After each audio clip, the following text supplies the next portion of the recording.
So my name's Levin Chamberlain. I'm our campaign specialist at Raven. I've been here for about 3.5 years. My pronouns are he/they. I'm a non-Indigenous settler of Northern and Eastern European ancestry. I grew up on unceded Secwepemc territory and then studied at UVic on unceded Lekwungen territory, Wasanich territory. And then, like I said earlier, I moved up to unceded Kwetson territory not too long after that. So yeah, with the webinar today, we do have a run of show. So we are going to start with some questions by myself, selfishly. I'm sorry about that, but I'm going to be asking some questions to our wonderful panelists today. The webinar won't take any longer than an hour. I do have a hard stop at 6, so just so y'all know. You can leave questions in the Q&A, and we'll have 15 minutes or so at the end for our panelists to answer some questions they have. So yeah, with those questions, make sure that they're appropriate for the conversations that we're going to be having today. Yeah, make sure they're obviously related. But of course, we have so much knowledge in the room today, so really excited to see what y'all come up with in addition to the questions that I have. And of course, the biggest thing for tonight's webinar is also to donate. Both Kebaowek and Gitxaała are raising funds for the legal cases. Kebaowek has already gone to court, but they're still raising funds for legal bills. And then Gitxaała, they have their appeal in January. So our goal tonight is $5,000. We're just over $2,000 right now. And I just donated my hour's worth of a wage to the webinar today. So hopefully that inspires you a little bit to donate. Really would love to see us get across the line of $5,000. So without further ado, I'm going to pass it over to our panelists just to introduce themselves. I'm going to pick one on the screen. I'm going to go with Justin. Good evening, good afternoon, bonsoir, Kwe. My name is Justin Roy. I'm a proud member of Kebaowek First Nation. I have a couple of roles within my community, one of those being the Director of Community Development. And I'm also very privileged and honored to be an elected member of Chief and Council for Kebaowek. One of my dossiers I hold is our Lands and Resources Department, so I'm very active on all files and consultations happening on unceded Algonquin territory, which has led me to my involvement and Kebaowek's involvement in opposition of the proposed near surface disposal facility on Algonquin territory. So thank you, Miigwech, for everyone joining and listening tonight. Wonderful. Thanks, Justin. Let's pass it over to Robert. Hi, I'm Robert Janes. I'm a lawyer at JFK Law. I'm coming to you today from St. John's, which is on the territory, on the traditional territory of the Kebaowek Nation, who sadly are people who've suffered the worst effects that imaginable of colonization, and also on the territory of the Mi'kmaq. And I've been working with Kebaowek on the Chalk River case, and look forward to talking to you. Great. Thanks, Robert. How about you, James? Thanks, Levin. My name's James Herbert. I'm a senior advisor to Gitxaała Nation. And I specifically, along with many things, I've been running the Mineral Tenure Act legal file for the nation. One of the many things I'm working on is mining in the territory. And so I'm a settler. I'm currently calling in from the west coast of Vancouver Island in Ukilathot territory, but I work for the Gitxaała Hereditary Chief and elected council on the north coast of what's now called British Columbia, and have been running their resource management offices in various different capacities for the last 12 years. And I'm more than happy to be here with everyone. Wonderful. Thanks, James. And last but certainly not least, Ruben. Hi, everyone. I'm Ruben Tillman. I'm a lawyer at Ingeris Fong, and we're counsel for Gitxaała on the Mineral Tenure Act case, which I think, as Levin said, is going to appeal at the BC Court of Appeal in January. I'm in unceded Musqueam, Squamish, and Tsleil-Waututh territory. Our offices are in downtown Vancouver. And yeah, it's a pleasure to join this esteemed panel and see looks like 114 people watching, so it's awesome. Wonderful. And even in that time, we now have 121. Or wait, no, sorry, that's including the panelists. And Ruben is so right in saying that this panel is esteemed. All of them are incredibly humble in their introductions, their careers, and just their lives as humans. As just like even in the snippets that I've gotten to know them, and they're just really incredible. So I feel so honored and humbled to be amongst these four. So without further ado, I may as well just jump into some of the questions I have. Actually, before I do jump into that, you should know at least a little bit about UNDRIP. I recognize that there may be some folks that aren't 100% certain as to what UNDRIP is. So it's the United Nations Declaration on the Rights of Indigenous Peoples. It was a rectified by the UN in 2007. And then, it's been adopted into or as acts in both BC in 2019 and then in Canada in 2021. And of course, there's a lot more history behind that, and I actually encourage you to go to Raven's Home on Native Land, our online education project. In lesson 8, we give a full breakdown as to the origins of UNDRIP and how it came into those two acts. So yeah, I just kind of wanted to give you that little preamble before jumping in. So my first question actually is directed toward Kebaowek. So we know that mining on your territory, or Kebaowek's territory, brought your case forward, which was a big victory as the court declared the duty to consult was triggered when staking claims. But how was UNDRIP looped into the case? Yeah, thanks, Levin. I'll take that question. Well, I'll start by saying, this was always an UNDRIP case as much as it was about the duty to consult. But I think I'll back up and just briefly explain just sort of what the case was about. So yeah, the case was brought in 2021, and it was a duty to consult and an UNDRIP case, and it's a challenge to, we call it the Mineral Tenure Act case, but it's a challenge to the regime under the Mineral Tenure Act for the granting by the Crown of mineral rights over unceded First Nations territory. And the Mineral Tenure Act, it's was long overdue for constitutional challenge, in my view. It's something I worked on in law school at UVic's Environmental Law Center when they did a suite of mining law reform proposals in 2019. And the Mineral Tenure Act in particular was so, at least it seemed to me, so flagrantly unconstitutional because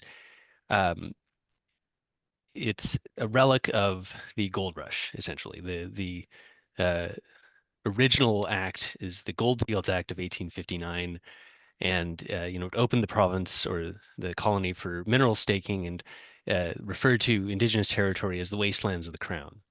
And one of the more significant updates since 1859 came in the 2000s when instead of having to physically go onto land and drive in stakes and then go and register your claim with the Chief Gold Commissioner, you could just do it online. You can still do it. It's Mineral Titles Online, or MTO. It costs $1.75 a hectare.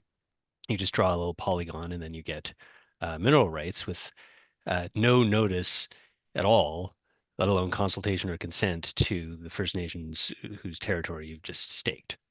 So it seemed pretty obvious that there was a duty to consult. And as Levin said, in that respect, Gitxaała was successful. There was a declaration of a duty to consult before the Crown grants mineral claims. And the province was ordered to reform the mineral grant regime and given 18 months to do so. I think there's another 5 months or so for them to do that. So that's the duty to consult aspect. But at the same time, we brought this case in 2021. As Levin said, in 2019, BC passed the Declaration on the Rights of Indigenous Peoples Act, or DRIPA. And DRIPA, well, I guess a big question still seems to be, what does it mean that the province passed DRIPA? At the time, it was unanimously passed by the legislature. It was heralded as a new era, and the premier said that it enshrined UNDRIP into law. And so for Gitxaała, in this case, the question was, what does it mean when you to enshrine UNDRIP into law? UNDRIP is not a treaty signed by various nation states at the international stage. It's a declaration of the General Assembly. Canada initially was one of, I think it was only 4 states that voted against UNDRIP in 2007. And it wasn't until 2016 that Canada said that they adopted UNDRIP without qualification, committed, consistent with the Truth and Reconciliation calls to action, to adopt UNDRIP as a framework for reconciliation. And the BC government did the same, and the one outcome was DRIPA. But DRIPA doesn't quite say, UNDRIP is law. DRIPA says it affirms the application of UNDRIP to the laws of BC. And importantly for Gitxaała's case, Section 3 of DRIPA says that the government must take all measures necessary to align the laws of British Columbia with UNDRIP. And so because of that, and this is the issue on appeal, because the court essentially said that Section 3 is not justiciable. What that means is the court is not going to say, it's not going to declare that a particular law, in this case it was the Mineral Tenure Act or the Mineral Grant Regime, is inconsistent with UNDRIP, and therefore it's triggering the government's duty under Section 3 of DRIPA to actually take all measures necessary to make that inconsistent act consistent. So we didn't get that declaration at the court below. We're seeking that at the Court of Appeal. And I guess just another thing to note, there's a lot of non-party interveners, so interested parties who weren't directly involved with the case, but they made submissions at the court below, several First Nations, but also BC's Human Rights Commissioner. And it's BC's Human Rights Commissioner that argued that DRIPA had implemented UNDRIP into the law of BC. And the court rejected that entirely. And so it's another issue on appeal is, again, this general, what does it mean when you pass DRIPA, when you say that it applies to laws of BC? Is it just, in the words of Justice Kent in another case, Saiku's vacuous political bromide? Or is there a legal remedy available to First Nations when they say that a law is inconsistent with UNDRIP and the government disagrees? So in any case, to answer your question, Levin, I think this case was always about UNDRIP, and definitely on appeal, the primary issue for the Court of Appeal is UNDRIP and what it means going forward for there to be DRIPA, for there to be the federal version of DRIPA. The Northwest Territories also has an act. And this question isn't going away. Wow, thanks, Ruben. James, do you want to weigh in at all on that or add to that? Only in that Gitxaała and the hereditary leadership have interpreted the commitments made by the province while they announced DRIPA and with putting the law in to understand and move towards a place of reconciliation between different legal processes. And we spent a lot of time and effort in the original filing to educate the court on what Gitxaała legal process is and what the nation's own laws and remedies for breaking those laws look like. And so a big part of the continuing part of the case is to hold the province responsible for those commitments to continue to reconcile their own understanding of what it means to respect the laws of the territories that they're operating. And so I just wanted, like, from a Gitxaała specific legal perspective, that the UNDRIP side was meaningful to the law holders in Gitxaała as well. That's a really wonderful point.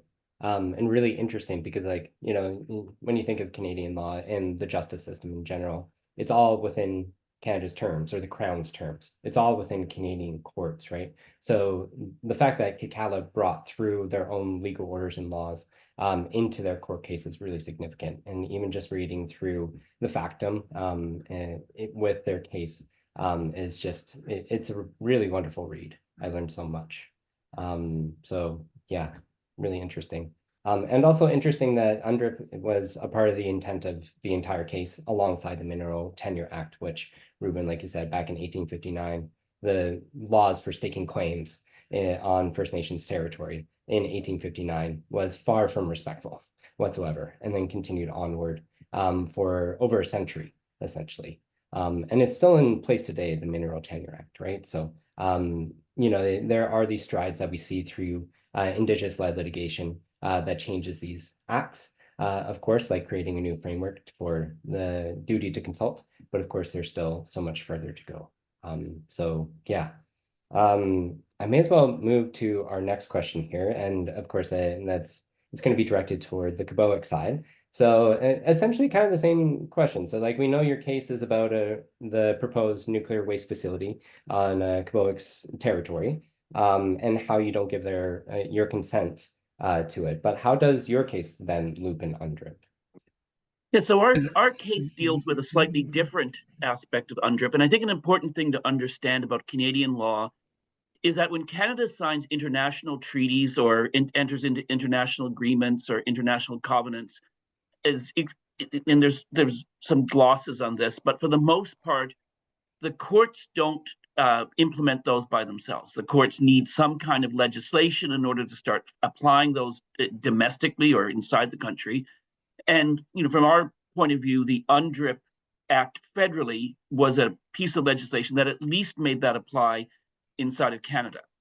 And in our situation, Kebaowek challenged or really throughout the process raised a number of issues about the proposed nuclear waste facility on its territory in front of both in dealing with the Canadian Nuclear Laboratories, but then also most importantly with the Canadian Nuclear Safety Commission. And they're a government decision maker. They sit like an independent tribunal. They have hearings. They're quite elaborate in their processes. And they had sort of two jobs that were relevant to us in our case. They first had to look at, was there adequate consultation? And the second thing they had to decide was whether or not they'd grant the initial permit that was needed to start building the facility. And in the course of the hearings, Kebaowek raised UNDRIP, and they raised two aspects of UNDRIP. One was, what does it mean when UNDRIP says that a nation state must consult for the purpose of obtaining free, prior, and informed consent in certain circumstances? And the second thing was Article 28 of UNDRIP says that a nation actually must consent before there's disposal of hazardous materials in their territory. And so essentially the fight was over this, is that this was all raised in front of the commission, and the argument was the law doesn't need to be changed, that the commission has all the power and all the strength, and for that reason, it can actually apply UNDRIP right now based upon the statute that had been passed. No further amendments needed. And what the commission decided was, well, this is above our pay grade. The legislature is going to have to do more with this. This is up to the government to figure out how to do it. We're just going to decide this without considering UNDRIP. And so really the question that we had for the court was simply, was the commission right just to ignore UNDRIP? And then if it wasn't, did UNDRIP matter in this case?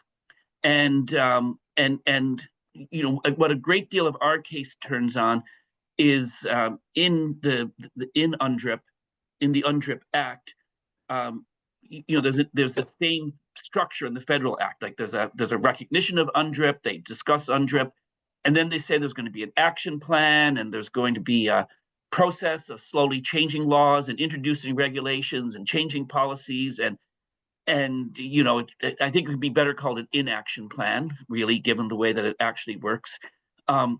And this would all be years down the road. But one of the sections says, and this is section 2 sub 3 of the act, is nothing in this act is to be construed as delaying the application of the declaration in Canadian law. And the judge, and she picked up on some language from the Supreme Court of Canada in an earlier case, really pushed the Canadian nuclear laboratories, the operators of Chalk River, saying, well, how can you say that this is about waiting for these action plans to develop when this has been adopted in the Canadian law and the statute actually says nothing in the act is to delay this? So we're in a bit of a happier situation than Gitxaała, who are faced with this statute where they essentially try to cut out Crown decision making, and they're challenging this idea that somehow, people can just go online and essentially take Gitxaał's gold, quite literally. Instead, in our case, we're saying the government has already given this decision maker the powers that it needs, and it should get on with the job. And so we've argued this case, and we are waiting to hear from Justice Blackhawk, who, interesting enough, is in fact an Indigenous person herself. She was a lawyer with the Department of Justice, but she's also a Mohawk from Tyendinaga. It's a very different feeling as a non-Indigenous lawyer to be in a court, and rather than facing the usual selection of non-Indigenous elderly judges, you're facing a younger Indigenous woman, and it does actually create a very different feeling in the courtroom. Fascinating. I was actually in both courtrooms, and really grateful for that. And yeah, very different feeling between Justice Blackhawk and Justice Ross. Justice Ross being an insurance lawyer. So yeah, he definitely different feeling in the courtroom. Justin, do you have anything to add? Yeah, no, certainly, and thanks, Robert. I'm glad you went first because you could speak to the to UNDRIP and UNDA certainly a little bit better than I can. But to just touch on some key points or some key concerns that we continue to see today. So we're going on 5-6 months following our JR hearing, and while we wait a decision, the work doesn't stop. We are in calls, meetings with either the CNSC or the proponent of the proposed NSDF project, CNL, every single week. And what's still frustrating that even though our main argument is in quarters around UNDRIP and UNDA, and yes, we're waiting for a decision, that the CNSC, even though we continue to bring up, how do we do UNDRIP? How do we incorporate this into the way we work and communicate and consult, or you consult with Kebaowek First Nation, and to continue to hear that, it's not our responsibility. We need to wait on the direction and guidance of the Department of Justice, or we need to wait on guidance and support from NRCan. It's not our responsibility. It's extremely frustrating because, for those that aren't 100% familiar with, just the timeline of UNDRIP, the United Nations adopted UNDRIP in 2007. To which Canada was one of 4 countries who didn't initially sign on to that adoption. Canada waited another almost 9 years before they signed on in 2014. It took Canada another 5 to 6 years to adopt that into Canadian law, another year to adopt an action plan. And now 2 years later, here we are with that action plan having very little movement in terms of what Canada committed itself to. So to continue to hear a Canadian regulator not wanting to at least have the discussion and look at ways we could bring UNDA into the discussion, again, it's very, very disheartening. So, but like Robert said, we're remaining very optimistic in awaiting a judgment. But I guess we got to wait and see. So, thank you. Yeah, no, thank you. I can definitely sense your frustration and can resonate with it. That is extremely frustrating. And especially with a project that will permanently affect Kebaowek's rights, and will be in place for at least 500 years, for UNDRIP and UNDA to take this long to get to this point, and with so much hope, and then with the regulator just saying, oh, sorry, we're not going to go ahead and use this framework and defer. It is definitely frustrating. So yeah, I feel you, and it's tough. So I'll move on to my next question, and it's more, I guess, like questioning exactly what the other side is arguing, because like I mean, even reading your arguments and hearing your arguments, they're really profound, and like you've convinced me full-heartedly, you know. But with the other side, with the Crown side, what are they arguing back in your cases around UNDRIP specifically? And maybe I'll pass over to Kebaowek's side first, and then we can go with Kebaowek's side next. Okay, great. Yeah, thanks, Evan. Yeah, it's a good question because, yeah, like I said, you know, so DRIP was passed in 2019. It's the first UNDRIP legislation in Canada. And then when we filed, there was no court decision about what it meant. And our case was the first one for a court to grapple with it. And of course, before you get to court, you see what the Crown says in their written submissions. So we were curious about how the Crown would respond, given what the government had said, that it enshrines UNDRIP into law. This is meaningful change. And you know what, so I'll say, I guess the Crown's position has evolved since the underlying judicial review. But their initial response, well, I guess the big thing that struck out to me was the way they framed free, prior, and informed consent, which is a crucial right under UNDRIP.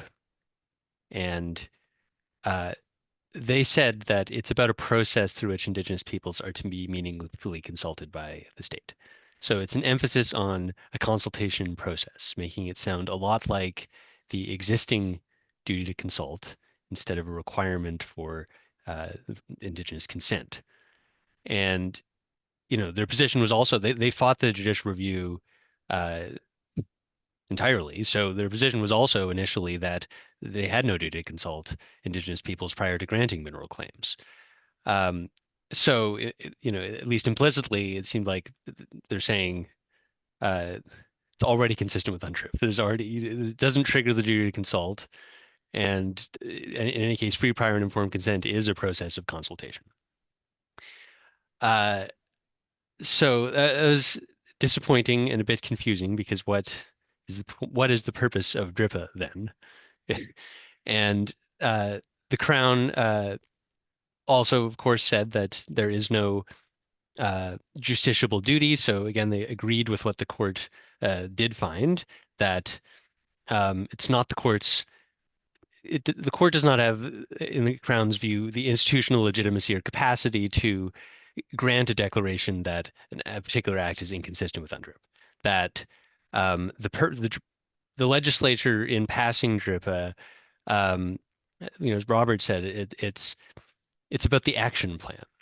It's about affirming what UNDRIP already was. So, you know, even before DRIPA, it's true to a limited extent. There is mention of UNDRIP in the case law as an interpretive aid, but an interpretive aid, there's a hierarchy of international instruments and interpretive aids. So at the high end, you've got binding international treaties, and those attract the presumption of conformity. So when you interpret law, when a court interprets laws, and there's an issue of an international treaty, it's the Parliament or the legislature presumed to conform with Canada's international obligations. But that doesn't apply when it's something like a non-binding declaration like UNDRIP. And so essentially that was the state of the law before DRIPA, and the court and the Crown were saying that DRIPA didn't change anything. And the purpose of Section 3, saying the government must take all measures necessary, is just to I guess it's not clear to me entirely, but I guess to make an action plan to consult and cooperate with Indigenous peoples, and over this generational work to slowly reform the laws of BC. Sorry, I see there's a 1 minute warning, and I'm cutting into Robert's time, but I will say that on appeal, they have accepted the duty to consult. They're ordered to reform the mineral grant regime, so they have to accept that. They didn't appeal, though. But they are fighting on UNDRIP, and they are, in my view, somewhat confusingly saying that they don't deny that the mineral grant regime is inconsistent with UNDRIP, and they've put it on the action plan. They only put it on the action plan after Gitxaała brought the case, but they did put it on the action plan. So they are reforming it, but at the same time, they are fighting a legal remedy in court. There's no remedy for First Nations if there's a dispute about a consistency of a law with UNDRIP. Can't go to court and get a declaration one way or the other. You're left to basically the legislature reviewing an action plan. Right, which is wild. I can't believe that. And also just like the difference between consultation and consent and how they're trying to loop in consent into that, they're totally different. Like you can consult over, and putting in a football field somewhere, and you can still go ahead with it, regardless of what feedback you get, but with consent, there's the ability to say no, right? So like the fact that they're trying to loop that into consultation is ridiculous, in my opinion. But sorry, Robert, would you like to I'll just give a few moments as I know we're pressed for time. I think the way that I would summarize is that there's really two fights going on. One fight is that the government of Canada, both the Harper government and the Trudeau government, have taken the position that UNDRIP really matches up with Section 35, with all of its weaknesses, like its exotic and difficult tests, with the weaknesses of the duty to consult. It really tries to say that UNDRIP actually doesn't do that much, which of course is very different than the Indigenous perspective on what UNDRIP does. And that's what Ruben's describing there, this idea that, look, we've always consulted. But I think actually, and for the court cases, this is really a flavor of something in both court cases, which is this: they fundamentally want to keep the implementation of UNDRIP as a political process, a bureaucratic process that they want to keep the courts out of. So they want to control that process. And so really what in many ways, what the most basic fight is about is that, did UNDRIP really do anything in terms of creating rights? Is that that are enforceable, or did it just create a political process that obviously will be terribly ground down by the government? And I got to say that what you got to keep in mind, which is one reason why organizations like Raven are important, is that the other thing that fundamentally the government is trying to do is just delay. Like the reality is that courts bring pressures on governments to reform. The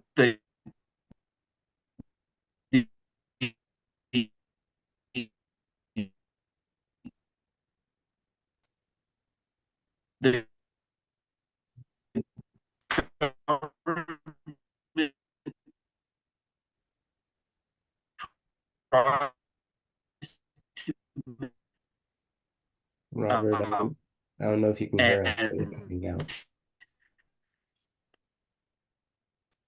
Really the fight in both cases, accountable for actually implementing UNDRIP. Okay. You broke up there for a little bit there, Robert, unfortunately. I don't know if we do have a little bit of buffer time, so if you do want to repeat I just the last point I was just making is just really the question in both cases is in many ways the same, which is, do the courts have a role in holding the government to account in implementing and following UNDRIP?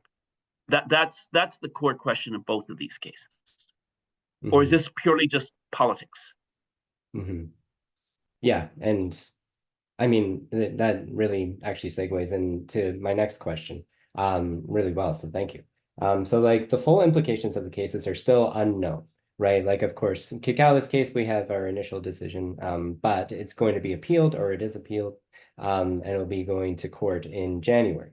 And then, of course, we're waiting on Kebaowek's decision.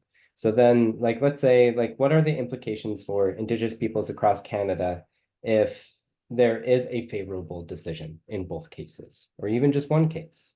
How do you foresee that? And maybe I'll go to Ruben this time, and then back to you, Ruben. Oh, actually, that's what you did last time. Do you want to reverse it? Yeah, that's true. Oh, sorry, Robert, you could start. You could switch it up. Oh. Yeah, although maybe Justin might be one of the better people to talk to this, but I'll just say briefly is that a lot of it comes down to this, is that while the Declaration of the Rights of Indigenous People is not a perfect instrument, it's a very different thing than Section 35. Section 35 has become very hard to enforce, and I think, as some people have commented in the comments, it's gotten very much pushed into the duty to consult. And the duty to consult has been great for certain purposes, but I think Indigenous people find it very frustrating, because in the end, it doesn't really recognize their governance. Really, in the end, it's still the Crown making decisions, and they're just being consulted. Whereas, the UNDRIP really frames things much more in terms of Indigenous concepts. To start with, it talks about territory rather than things like Aboriginal title or Aboriginal rights or treaty rights. It talks about territory. It talks about their traditional, their own institutions. It moves away from sort of trying to push Indigenous people into common law boxes or into Canadian boxes, and instead tries to create room for them, which practically will mean Indigenous people have a hell of a lot more say over what happens on their lands under UNDRIP than has happened under Section 35 in practice. And if it's actually given some life, it'll be much more accessible. The proof involved in these cases involving UNDRIP is going to be much more practical than these 300, or as one case just happened recently, 540-day trials. These are crippling for First Nations, whereas UNDRIP is framed around things that are much easier to prove. I think it's going to give a much greater weight to the Indigenous voices. It's going to give much greater strength to the ideas of governance. It's going to force governments to come to grips with recognizing Indigenous institutions, such as the Simyaget in Gitxaała. It's really going to change things a lot if it's given some life. I mean, the courts aren't going to do all the work, but it's trying to get us out of that Section 35 box and into something a bit with more space. Which is incredibly important. Justin, do you want to weigh in? Yeah, certainly. I mean, no, in Kebaowek's case, we always knew it could do, one of two things. One being further moving the yardstick in the direction for Indigenous peoples across Turtle Island. We also knew that involved in risk in that if we're not successful in our court case, we could set a bad precedent in case law for other nations. But we also were very optimistic on the arguments were going to be made. And secondly, for Kebaowek, well, it just means that the proposed NSDF site, and for those that aren't aware, again, we're talking about a 37 hectare, again, hectare, not acre, mound that's going to be over 20 meters high and will store upwards of 1 million cubic tons of radioactive waste less than a kilometer away from the Gitxaała, the Ottawa River, which is, the bloodline of our unceded Algonquin territory. That, if it's a positive decision for Kebaowek, I mean, that project is going to go, in essence, back to the beginning, back to the drawing board, so that, all parties, well, especially that of the CNSC and CNL, have to do their part in adopting and implementing, UNDA into its, processes, policies, and at the end of it, a final decision. So we're waiting very optimistically here. Yeah, likewise. And like you said too, it takes it out of the box of Section 35. It takes it outside of consultation and then brings in free, prior, and informed consent. So it changes these processes drastically to then respect Indigenous rights and sovereignty. Ruben? Yeah, thanks. On that about, taking us away from Section 35, I mean, one issue at the Court of Appeal for Gitxaała, and I think this is just going to come up again and again, is can the common law, so that's the law, the judge-made law. It's also, it's the law that tribunals apply. Anyone, you're applying common law if you're interpreting a statute, or if you're interpreting the Constitution. And Gitxaala's arguing, following a case out of Quebec, actually, called Montour, that the presumption of conformity applies. The courts need to treat UNDRIP like a binding international instrument on Canada, given the legislation, given the Prime Minister's unqualified endorsement of UNDRIP. And what that really meant, so in the Montour case, which is going to the Quebec Court of Appeal, the court actually changed the test under Section 35 for proving an Aboriginal right. So the test is from the 90s, from a case called Vanderpeet, and it was even heavily criticized at the time. But you have to prove that the time of contact with the crown, some practice that you're alleging that is protected under Section 35 is integral to your distinctive culture as an Indigenous people. And there's a lot of problems with that test. And the court completely changed it. And they looked at how society had changed since the 90s. They looked especially at Canada's eventual endorsement of UNDRIP, the Truth and Reconciliation Commission. And they accepted a far more, what sounds, basically, there's, in that case, they accepted a right that has not really been accepted by the Supreme Court of Canada before, of governance. They accepted a right, or a generic right, it's called, like a universal right that Indigenous peoples would just hold to. In that case, it was about importing tobacco without paying excise tax duties, but there was a right to freely pursue economic development that the court found, which is unprecedented given the existing state of the case law. And so it's possible, and what I'm hopeful for is that UNDRIP and DRIPA push courts, we're talking about the role of the courts, to actually change the common law. And so that, again, it's not treating the First Nations like stakeholders, but as governments, as other sovereigns that you have to treat as governments. And yeah, that goes far beyond these cases. So we're watching the Montour case, and yeah, are hopeful that we get a good outcome in the BC Court of Appeal as well. Yeah, likewise. And yeah, that's the thing about law in all these different cases, is that it influences law way down the line, decades and decades beyond the case, right? So it's with Montour particularly, it's really exciting to see that test being expanded and turned into something much different than the Vanderpeet test. So really interesting.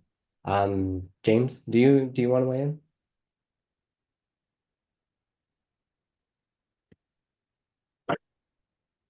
There's an interesting, so you end up in two worlds a lot of the time with this, and obviously we're focusing very much on Western law and changing Canadian law.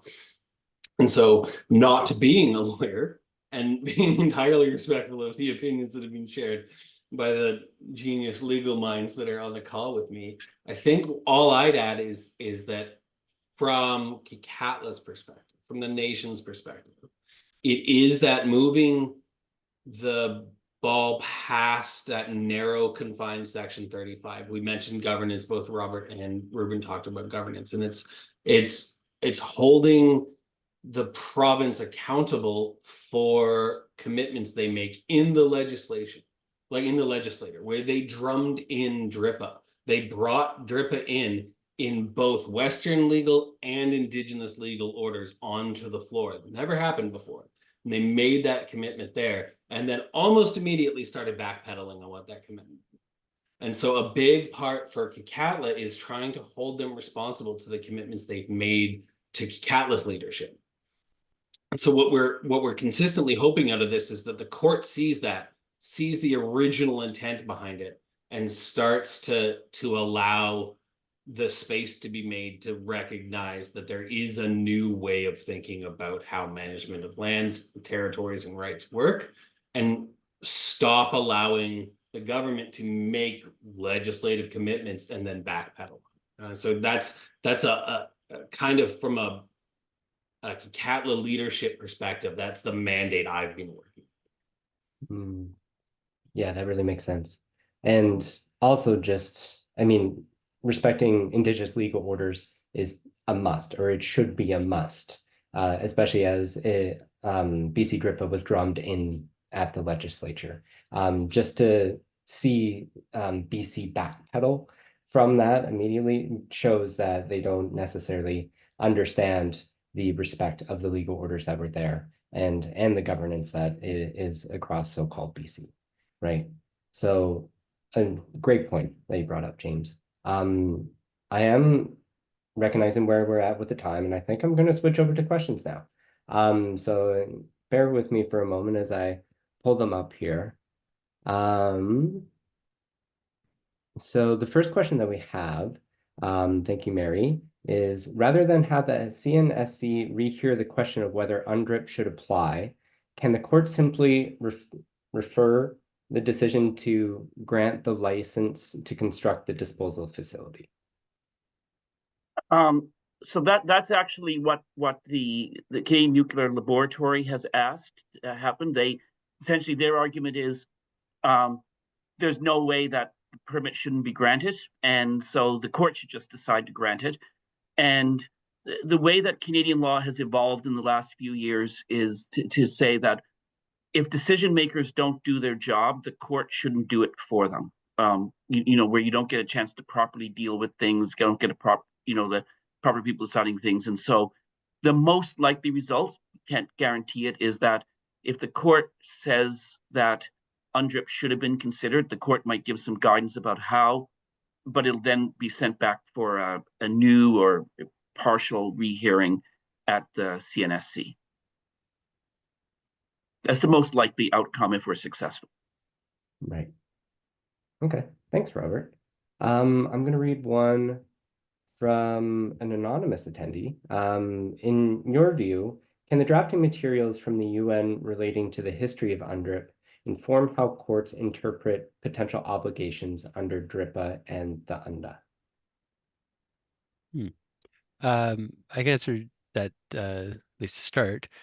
I mean, yes, but what I'll say is already in the Gitxaała case, I don't know about the drafting materials specifically, but definitely parties and interveners, and again, there were quite a few interveners, especially at the court below, but even in the Court of Appeal, rely on international scholarship, on reports of the UN Special Rapporteur to interpret and read UNDRIP as a whole and interpret what a particular article of UNDRIP means. The thing is, of course, this can cut both ways because both the Crown and I think industry can pick a particular scholar. And again, I think the thing we've seen with Gitxaałā's case is trying to say that actually this is all just about a process of consultation ultimately. Anyway, but yeah, the materials as a whole from the UN at an international level, I think have been really useful in responding to that because it's very clear, like international scholarship, the UN Special Rapporteur are very clear that speaking of consent, it's a requirement. That it's something that's very, very different from the Section 35 duty to consult. It's a higher bar, and again, it's about Indigenous peoples as sovereigns and with a right of governance over their own affairs. I see. Interesting. Thanks, Ruben. Got another question here, and I think it filters in quite nicely. How far do you think will FPIC go? If an Indigenous nation does not consent to a project, could that stop it, or is that still to be decided? So I think the answer to that is it's worth keeping in mind that, and I might get the article number wrong, that UNDRIP has within it Article 46, which is an article that provides a framework for, as you know, essentially as almost all human rights instruments do, balancing off what's the rights contained in UNDRIP against other public interests. And it's a somewhat stricter test than under Section 35 or Section 1 of our Constitution. But if we get to the stage where the court is actually recognizing FPIC and actually requiring that the government apply free, prior, informed consent, there is still a mechanism within UNDRIP that allows for like a restricted right of override, if you wish, I mean, we're a long way from testing out how that works, and what the limits of it are. You know, we're still trying to get through that first hurdle of getting the courts to breathe some life into FPIC. Right, that makes sense. Thanks, Robert. Next question here I have from Bridget. Could you speak to what the status is of Kebaowek's case and how the court interpreted DRIPA UNDRIP in its rulings? And then can you speak to whether there are any legal precedents for what consultation looks like within an FPIC framework? Yeah, I can definitely answer the first part of that question. So yeah, the case is going to appeal in January 20th. And so I mean that's the status. So the argument will be about UNDRIP. So it was Justice Ross at the court below, and he made two findings essentially. I think I've touched on this before, but just briefly. So one, in response to the BC's Human Rights Commissioner, he said DRIPA doesn't implement UNDRIP. So it's not like the articles of UNDRIP aren't like laws that you can enforce in court. I believe that's what he meant by implemented. And two, that the obligation of government to take all measures necessary to align the laws of BC with UNDRIP wasn't justiciable. In other words, you can't get a court to declare that a particular law is inconsistent with UNDRIP, and so the government has to take all measures necessary to make that law consistent. So it's those issues that are going to appeal. Great, thanks, Ruben. I got another question from Ken. So corporations are somewhat being let off the hook by the process. Doesn't the duty to consult apply more to them at the end of the day? So actually, for the most part, well, so to answer the question for the duty to consult, in the Hyde case, the court said no. The court said that the duty to consult is a Crown duty. Now, sometimes the Crown will delegate parts of the duty to companies, but the duty is first and foremost a Crown duty. It's a good question how it would work in the context of UNDRIP, because UNDRIP, you know, naturally enough focuses on the Indigenous people, but in general, what UNDRIP describes are obligations imposed upon states. And so I think if push comes to shove, UNDRIP would apply, would impose its obligations on states. Now, that being said, you know, there's pretty well nothing that you can do in Canada or the United States with respect to resources, development, use of land, et cetera, that doesn't require a permit from the state. And so that's generally where the hook is. We have, from a non-legal perspective, we have experience with corporations that have put UNDRIP into their own sort of board of directors, their own corporate statements. And so there are progressive companies who are looking towards, they're kind of pushing the envelope a little bit more in saying they won't do anything without free, prior, and informed consent. The test becomes, for us, at least for Kebaowek, is that they can say that all they want. If they decide not to do it, you still need a remedy for that decision. And that doesn't exist if it's just in a corporate manifest. And so while there are corporations that are trying to do better and they should be recognized and rewarded, the baseline needs to be with the Crown, because like Robert said, there's still permissions that have to come out. Yeah, and to kind of add to what James was just saying, that no, there are some, even on Algonquin territory, some mining companies that have committed themselves to doing UNDRIP and to working in that way. But in our situation, when it comes to the nuclear project and the CNL, which is Canadian Nuclear Laboratories, the proponent of the project and nuclear industry, they're really going to follow the direction of the nuclear regulator. And if the nuclear regulator is flat out saying no to the UNDRIP and UNDA, no, the CNL part of industry is certainly not going to take that approach to overburdening themselves with more consultation or more rules to follow. Yeah, makes sense. Interesting. Last question here. And I know that we're close on time, but this is a particularly interesting question. Public land in the Yukon is administered by the Yukon government, but owned by the federal government. My question is whether that gives UNDRIP more status in the Yukon than south of 60. Maybe. I mean, it's a good question, and it will be argued, I'm sure. Great answer. and not that I'm going to try and answer the question, but I think it's the whole idea why all of us are on this call. You know, whether we're in court proceedings or not. You know, we're trying to, again, push that yardstick, continue to hold Canada accountable. So we all have a part to play, and you know, we're going to get some good decisions, we're going to get some bad ones, but we can't feel scared of asking those questions and pushing for those answers and pushing for the clarity. The unfortunate piece is that most times that just leads to Indigenous nations having to do so in court, and which is, again, I think the most unfortunate part of that. But we need to keep asking those questions and pushing for those answers and for that clarity. Great place to leave off on, Justin, even though it's unfortunate that it has to be through litigation. You know, I wish it wasn't that way. But yeah, that concludes the webinar.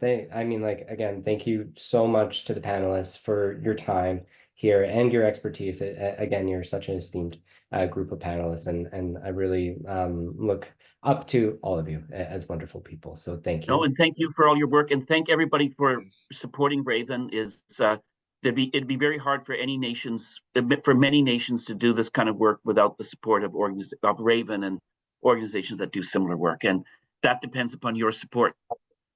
Yeah, thank you to Raven, and thank you for everyone for watching, and yeah. Wonderful. Thanks, everybody. And remember to donate. We are still taking donations. Sign up to our newsletter, talk to your friends and family, spread the news about what happened tonight. You know, there was so much knowledge that was shared. So again, miigwech, many haichkas, take care, and see you next time. Stay safe, everyone. Night, everybody. Night.